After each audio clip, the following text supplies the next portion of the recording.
WNST, more comfortable than others. This guy has remained my friend for 2 decades. He is a legend in Chicago sports radio as well as sports television, and not just because he once went drinking with Andre the Giant. And he is my friend. We welcome the one, the only, the legend of Chicago, Chet Coppock, back into Baltimore to discuss, as I've written in the headline, Chet, the stench of an Orioles White Sox series here in late May to see who sucks worse. Oh, nasty, my brother. So good to talk to you, man. They should really, in the name of common decency, just obliterate the Orioles and White Sox and have them start anew in 2019. Both clubs are obviously in a rebuild. In the case of the White Sox, let me give you, knowing the fact that you are, much like me, a wrestling geek, let me give you a little wrestling anecdote that goes back to long before Nestor arrived on this planet. Back in 1970. Oh, no. I was on the planet in 68, Chet. Now, come on. I was 2. Were you really? I was born I turned 50 this year now. Come on. So I was on the planet when Bruiser and Crusher and Vern Gagne ruled your world. So come on now. I've read the books, Chet. Come on now. Here we go, Nestor. Now, 1970, the White Sox go 56 and 106. They were on UHF television at a time when UHF had no penetration. The Cubs cross town, have Ernie Banks, Billy Williams, Monsanto, Fergie Jenkins. They own the city, lock, stock, and turnbuckle. Now, that summer, I helped Bob Luce, Dick the Bruiser, and Vern Gagne promote a wrestling show at White Sox Park. We drew 26,000 fans. Our main event was Baron von Raschke, the legendary Stuttgart German from Omaha, Nebraska, against Gagne, Bruiser Crusher against the Blackjacks. And, Nasty, you won't believe this. In 1970, imagine this, the entire season, 81 home dates, the White Sox drew 495,000 paid. And this team this year, in the box office this team has this year, is painfully, I mean painfully, reminiscent of what fans and what the ball club went through, 48 years ago.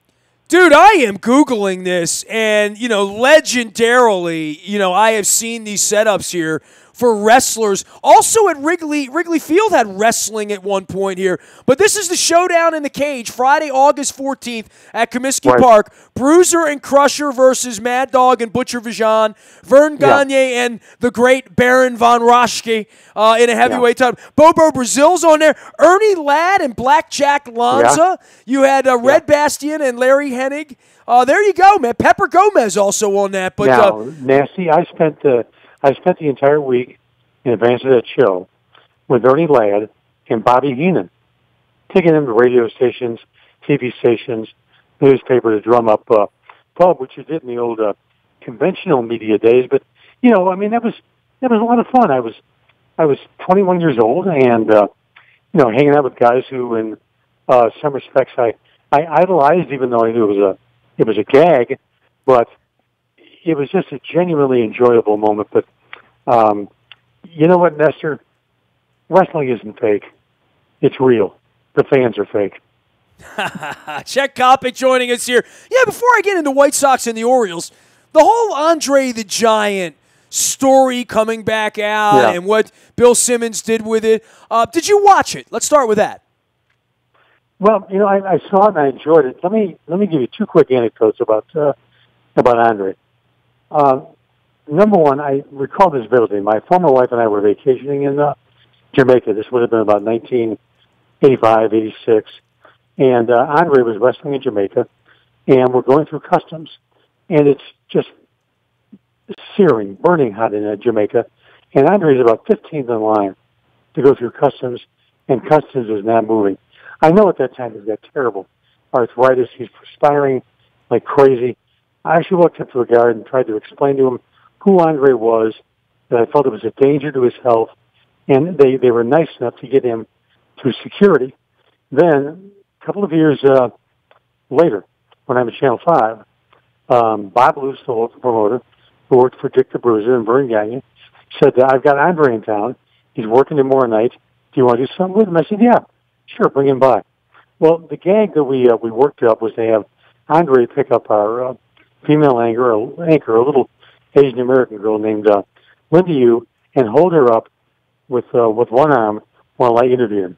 And Nasty, the look on his face was so sad, and I felt so miserable doing it because you realize this was a horrifically sad man, a terribly sad man whose life was just a study in inconvenience. As much as he wanted to be one of the boys, and as much as the boys tried to accept him, there wasn't the connection. There just wasn't the vibration. And I drank with Andre one night at the Conrad Hilton here in Chicago after a card, and I wanted to say, Andre, why don't you just cry it out? I know the world has dealt you a miserable hand. Nobody wants to be 7'4". Nobody wants to be 500 pounds. Nobody wants to have to stand in a shower the way he did, or go through life and ride in airplanes the way he did. So my memories of Andre, and I was the ring announcer for WrestleMania 2, Nasty, as you recall, when Andre won the 30-man Battle Royal with Fritz Perry, Jimbo Covert, Big John Studd. So my I'm literally putting that picture on the internet right now of you in the middle of the ring with a beaten, sweaty, very, very tired Andre the Giant having the turnbuckle literally hold him up while he's in grape smuggler pants. That I don't remember Andre ever wrestling in like those kinds of trunks, but there he is, and a very fit, slender version of you, Chester Coppock. I must admit. What's interesting about that is, Nasty, is all the years I ring announced for events and the old World Wrestling Federation, they never gave me any advice at all because they realized I knew what the gags were and what the what the hooks were. But Chief Jay Strongbow, who was the advanced man on the show, pulled me aside before the card began that night, and I was with Gene Okerlund, and he said, Coppock, listen, Andre is obviously going to win this damn thing. When he wins, I don't want you to go raise his arm or do anything like that. And the reason why was very simple. As you know, Nasty, I'm 6'6", so me standing by Andre would have made him not quite look as prolific or as large as he truly was. Just another one of those trivial little wrestling stories that I packed away over the years. So you're not buying that he was 7'4", is what you're telling me? No, I would say Andre was about 7 feet, maybe 7'1". Chester Coppock is a Chicago legend. You can follow him out on Twitter at Chet Coppock. When he's not watching bad baseball on the South Side, he's still praying for the Cubs. Hey, you know what? You live long enough for the Cubs to win, right? I mean, does that still feel only pinch 108 me? years. Yeah, I mean, I was there that summer with Eddie Vedder, and I've now seen the Pearl Jam movie that all had to do with the Cubs and all that stuff, and it feels like a long time ago when you're not good all over again, right? Like this scratching and clawing in this era of Joe Madden, and they're going to win 110 games every year, and Jake Arrieta's going to the Hall of Fame and all that. It does disintegrate really, really quickly 18 months later, doesn't it? Nancy, I've always said it's much more fun. Now, I've had the good fortune to be directly associated with 3 World Championship teams. I know you've been involved with, obviously, with the Ravens. I produced the Milwaukee Bucks radio network in 71 when they won with Kareem and Oscar. 85, I did the Ditka show when the Bears won the Super Bowl. And in 91, I hosted Bulls basketball when they won the NBA title. I've always said this. The chase to get there is actually more fun than defending the title. Because the chase is energy, it's anticipation, it's a sense that you're on the brink of a new horizon, something everybody's going to savor. Then when you're defending the title, there's kind of a feeling of, well, what's next? Like the crowds at Wrigley Field this summer, they don't have the same energy. The ball club, quite frankly, is not, in my opinion, not nearly as mentally tough as the 2016 team was. Why? I don't know. I really don't know. Maybe it's a bunch of young guys who've, gone to the playoffs 3 consecutive years, and they're a little bit soft, and they think that life is going to be cush. They're obviously not in a tough division with, Pittsburgh, the Reds, and Milwaukee. So to get back to your point, I would like to know, for example, when the O's had Cal, or when they had Brooksy and Boog Powell, what it was like when they won championships, what it was like the year after, over the Ravens with Brian and Ray Lewis and guys like that who I admire to the nth degree. What was it like? Now, I'm in Ray James, and you're in Ray James, when they beat the Giants. And Ray Lewis at that time, in my opinion, is inch for inch, pound for pound, the greatest player in pro football. What was it like the following year when they were defending the championship? To me, it's a whole different scenario. Well, the Eagles are going to deal with that this year on the back end of that as well. Yeah. The Astros are dealing with that. And really for first-time communities that, that get inspired by it and think, well, we're just going to do this every year. Certainly 2 years ago, you looked at that Cubs team and all that young talent. And now, Machado's going to be on the South Side all week. Chet, everyone in the media there is going to be asking him about becoming a Cub because it feels like the Cubs may be in the front of school to be the leading bidder on this. We talked about the Dodgers. They can't even get to 500. So I don't know that they're going to be trading for Manny Machado, but Machado might be on the north side of town by August. He could be. And Nancy, believe me, it didn't begin today in the Tribune or Sun-Times. Machado talk has been going on for, since the winter meetings, for heaven's sakes. And, what Theo wants, he has a habit of getting. Now, he got Darvish. Darvish was a bust in April, a bust for the first part of May, pitched well over the weekend. But here, okay, you play Buck in the Baltimore front office. I'll be the Cubs front office. Let's make a deal. I will send you Kyle Schwarber, made to be an American League DH, Addison Russell, superb glove man who has only begun to reach his potential at the plate, and my first pick in the 2019 draft. Or if it's a pick below 20, I'll give you a choice of one of 5 players on my roster for Manny Machado. Will you take it? Well, I think the issue really is getting young talent. And, I'll hear you on Addison Russell, and I think that's going to be part of this thing. The biggest issue we have on our side is we don't know who's making the deal, Chet. On Chicago's side, I know who it is. Theo's driving the bus. He's the guy we get on the phone.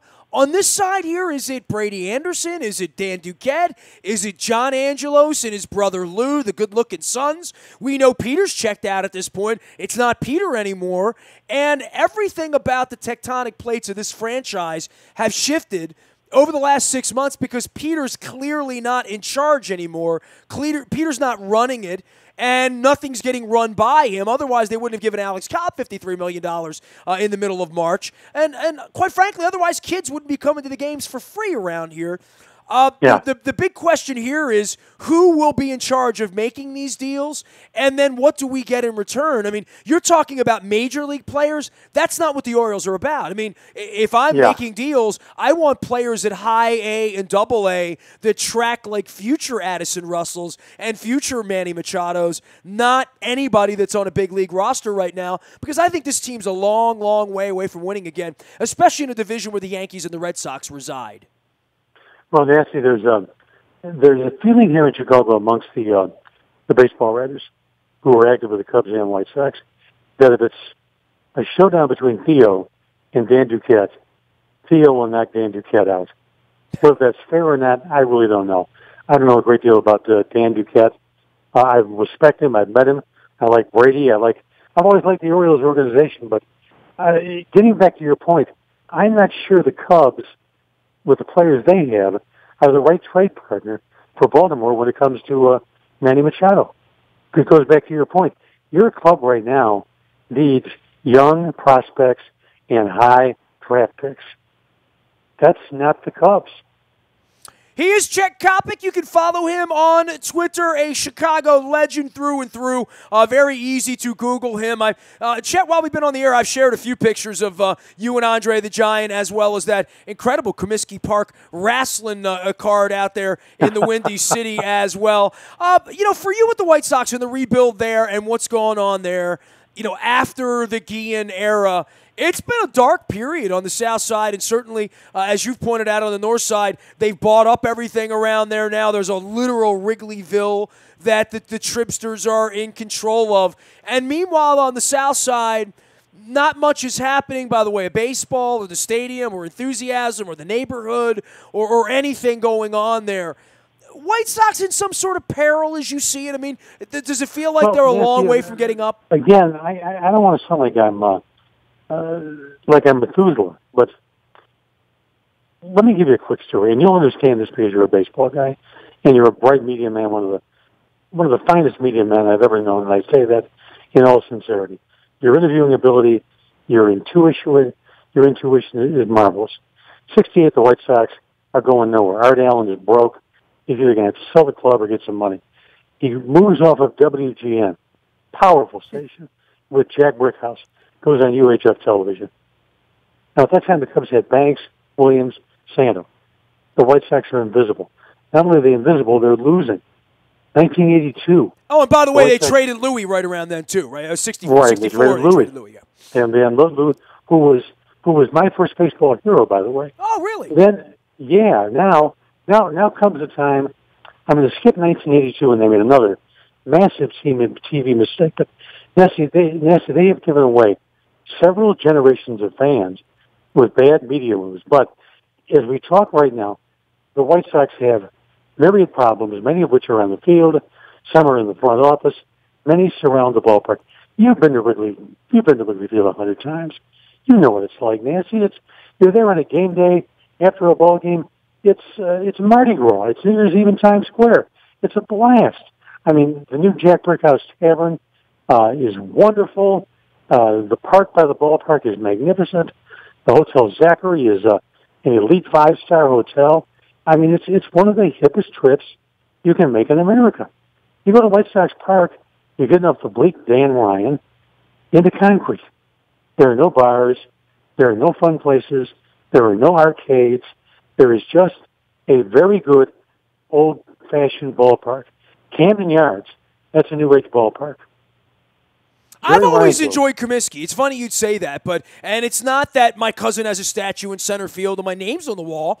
I just have always appreciated the understatedness of the White Sox. But that being said, you got to field a competitive team, and I have been down on the South Side many, many, many more times when it's been very bleak and very empty and very friends and family. But I love the elotes. I love the sausage down there. I love getting me a beer. I love walking the concourse. The food is fabulous. I mean, Wrigley Field to me is just, it's overwrought. I've never enjoyed a Wrigley Field experience. And I know that's heresy on the north side, and I sound like a South Side street guy, Chicago and an Aparicio and all that, but I've always been much more about go to a White Sox game. You'll have much more of an authentic baseball experience as opposed to Wrigley Field, which to me has always been more like Disney World, you know?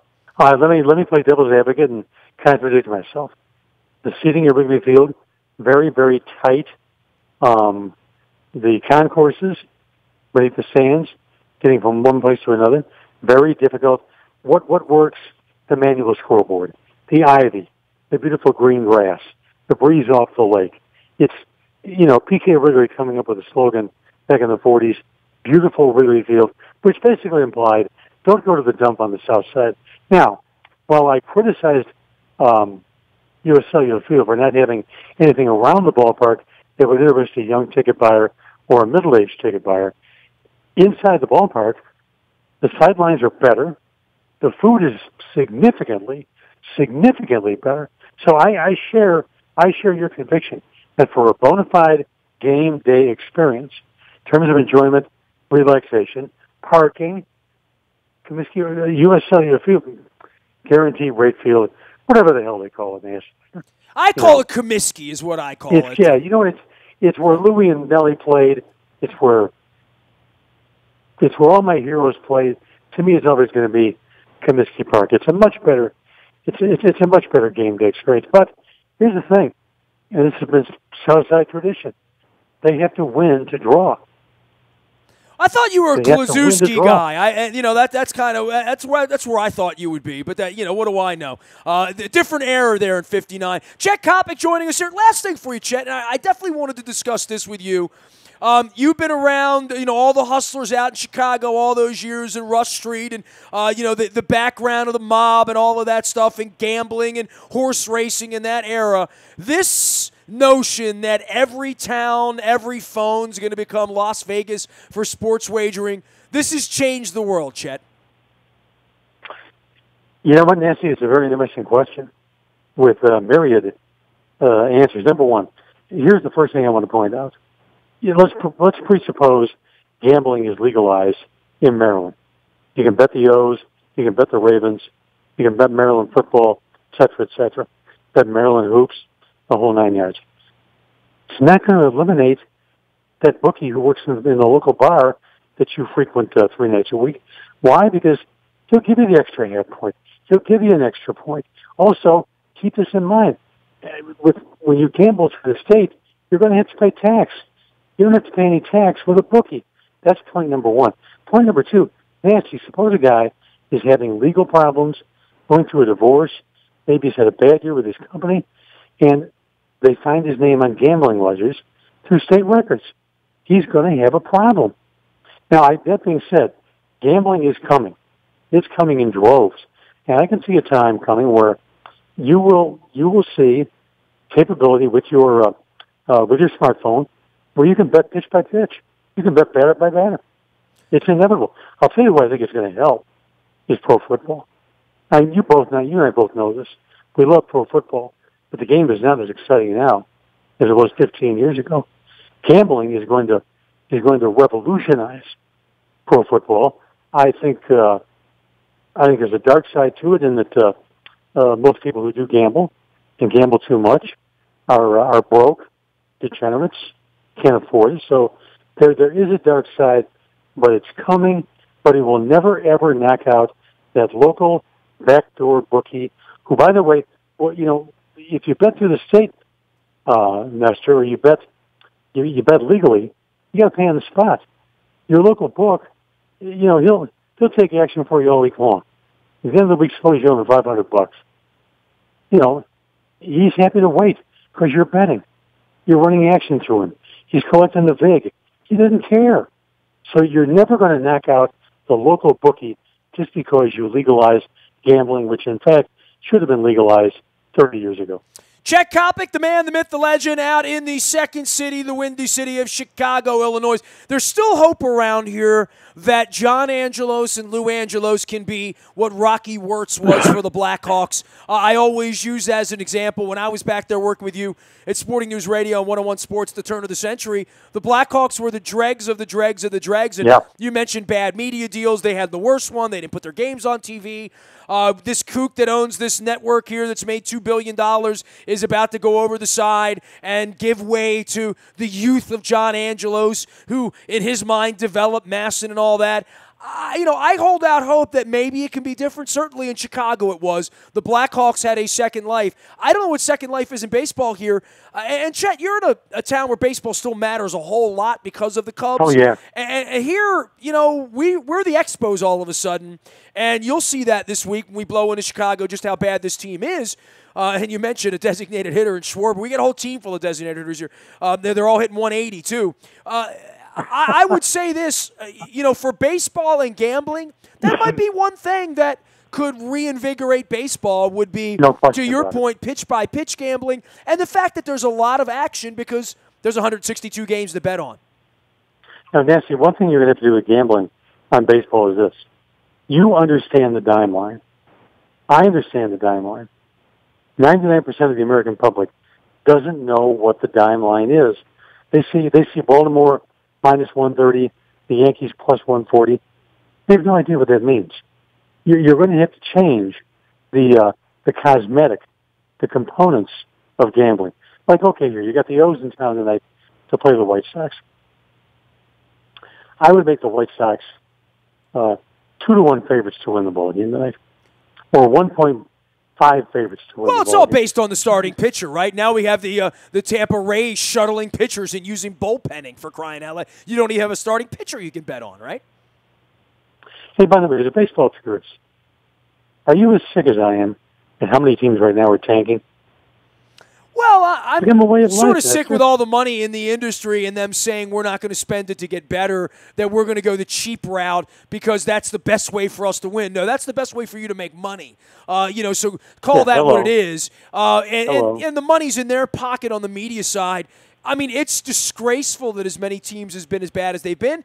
And look, we're about to have another war. I don't know that the Players Association will ever have another Marvin Miller or a Don Fear. And, we'll find out what these guys have in their panties when it comes time to fight with these billionaires, because the previous generations that have done this, they did this so that Manny Machado could get his $300 million deal. We'll see what Manny Machado's about 3 years from now when the time comes for them to say to the owners, we're going to get a piece of the action here. You've been colluding. You've been driving down salaries artificially. And that clearly happened in the offseason. Now, where that goes, no and it's like Kaepernick saying that he's not among the 100 best quarterbacks on earth.